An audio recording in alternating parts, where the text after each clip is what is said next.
Nne, ifanyike kwa kanisa letu la Uso wa Kristo.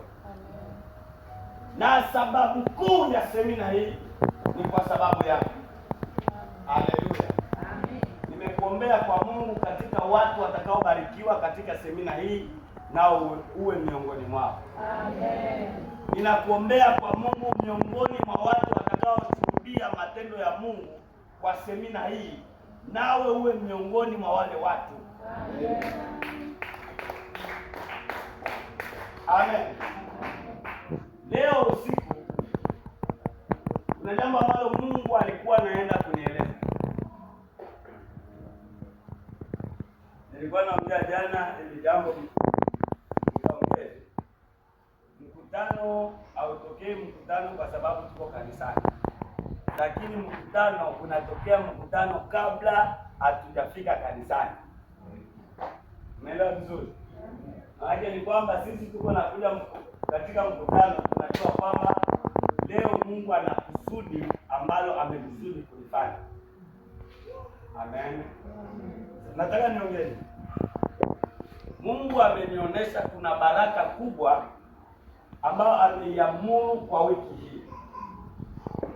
Na leo itakuwa ni siku ya ukamilifu wa baraka hizi. Lakini Shetani hakuende mbali na kuache kabisa ili kwamba usiyakose hii baraka. Amen.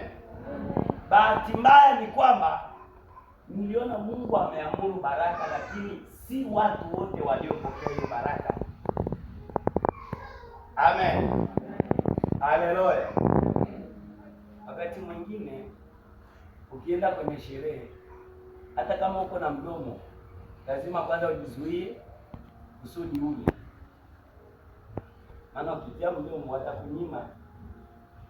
Bwana Yesu asifiwe sana. Na kuna mahali ukifika, lazima kwanza utoe ile akili yote ulionayo mbaya, ujiweke katika lengo ili kwamba upokee baraka za Mungu. Na nielewa vizuri. Amina. Mungu kuna baraka na kusudi leo. Na ataifanya. Amen. Na amekuja kuifanya. Amen. Lakini kinachotakiwa ni namna ya moyo wako mbele za Bwana. Unawekaje